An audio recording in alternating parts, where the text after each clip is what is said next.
کبھی یوسف کو بچانے کے لیے بولے ہیں، کبھی مریم کی عصمت کے لیے بولے ہیں، لیکن ہر ایک کا بولنا ایک حد تک کامیاب رہا۔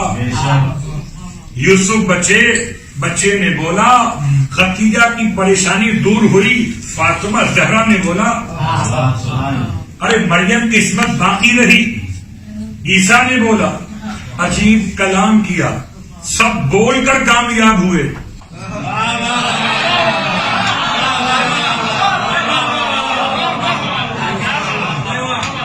دو جملے آپ کی خدمت میں کہ بہرحال اس میں کوئی شک نہیں ہے کہ میلاد مناتے ہوئے ہمیں یاد کرنا چاہیے اس شہزادی کی مادر گرامی کو۔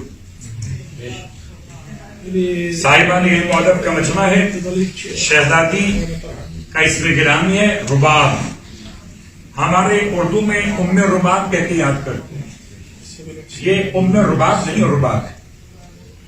رباب بنت امرؤ القیس، امرؤ القیس اور ہند الہنود کی بیٹی، ماں کا نام تھا ہند الہنود، باپ کا نام امرؤ القیس، لیکن عجیب بات ہے، نہ ماں کو دیکھی نہ باپ کو دیکھی، شخصیت کو دیکھی۔ مجھے بتائیے آپ میں سے کس کو یاد ہے کہ اما فضہ کی اما کا نام کیا تھا؟ اما فضہ کے ابا کا نام کیا تھا؟ نہ ابا کا نام یاد ہے نہ اما کا نام یاد ہے، فضہ کا نام یاد ہے۔ بہت سے ایسے ستارے نکل آتے ہیں کہ ماں باپ کا نام نہ بھی یاد ہو تب بھی شخصیت نکھر کے سامنے آتی ہے، اور اس میں کوئی شک نہیں کہ مولا فرماتے ہیں اپنی اولاد کو سب سے بہترین تحفہ اولاد کے آنے سے پہلے، دنیا میں اولاد کے آنے سے پہلے اولاد کو تحفہ کیا دے سکتے کہ اس کے لیے اچھی ماؤں کا انتخاب امام کے الفاظ۔ اسی لیے مولا مشکل کشا نے عباس کے لیے ام البنین کا انتخاب کیا۔ سوچتا ہوں مولا آپ بہادر تھے، بس کافی تھا، اب ماں کوئی بھی ہو، یعنی بہادر خاندان کی عورت ہو۔ پتا چلا اولاد بہادر ہونے کے لیے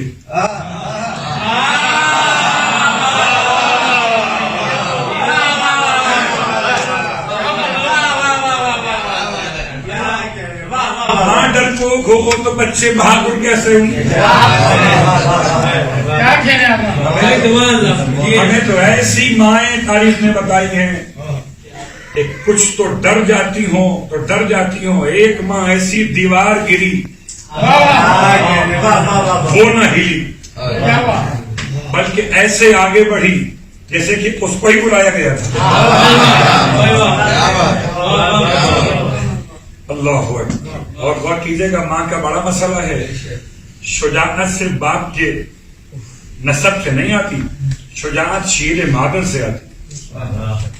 میں سوچتا ہوں جیسے انتخاب تھا حضرت عباس کے لیے ام البنین کا، ایسا انتخاب ہے اصغر کے لیے رباب۔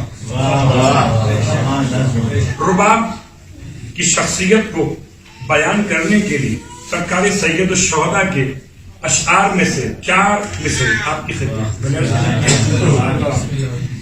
فرماتے ہیں لعمرک انی احب دارا، قسم زندگی کی مجھے وہ گھر بڑا پسند ہے، تحل بہا سکینۃ والرباب، اس گھر میں سکینہ اور رباب ہے، مجھے وہ گھر بڑا پسند ہے۔ احبہما،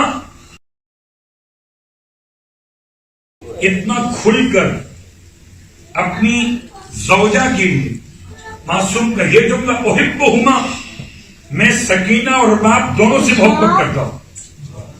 احبہما وابذل جل مالی، اور میں خرچ کرتا ہوں اپنے مال کا بہترین حصہ، ولیس لعاتب عند عتاب، اور کسی سرزنش کرنے والے کو کوئی حق نہیں ہے کہ مجھ پر جملہ کہے اتنا مال خرچ کرو۔ سکینہ اور رباب کے لیے ایمان کا یہ جملہ، اور کیا خدا کا کرم ہوا کہ سکینہ کو اصغر کی بہن بنایا، ربا کو اصغر کی ماں بنایا، رشتہ دونوں سے جوڑ دیا. دو ہی آپ کی اولادیں ہیں، ایک کا نام سکینہ ہے اور ایک کا نام عبداللہ الرضی یا شہزادہ علی. اور چونکہ آپ کی آمد ہجرت کا وہ برس ہے کہ جس کو کہیے 59واں برس، یہ بعد میں لکھا کہ 60واں برس، کہ 61ویں برس میں محرم واقع ہوا، تو 60ویں برس میں اصغر کی آمد مدینہ منورہ کے اندر. امام نے اپنے ہر بیٹے کا نام رکھا علی. علی، اس کے بعد علی، پھر اس کے بعد علی. مروان کو بڑا مسئلہ تھا، کہنے لگا چوتھے امام سے کہ تمہارے بابا کو کوئی اور نام نہیں ملے گا؟ پوچھا نا اس نے کہ تمہارا نام کیا کہا؟ علی. بھائی کا نام لگا وہ بھی علی، چھوٹا لگا وہ بھی علی. تو اس نے کہہ دیا اس سے کہ تمہارے بابا کوئی اور نام نہیں لکھنے کے لیے. چوتھے امام جب اپنے بابا کے پاس آئے، فرمایا بابا وہی کہہ رہا تھا کہ کوئی اور نام نہیں تھے. ارشاد میں اگر خدا مجھے 100 بیٹے دیتا میں سب کے نام علی پہ رکھتا.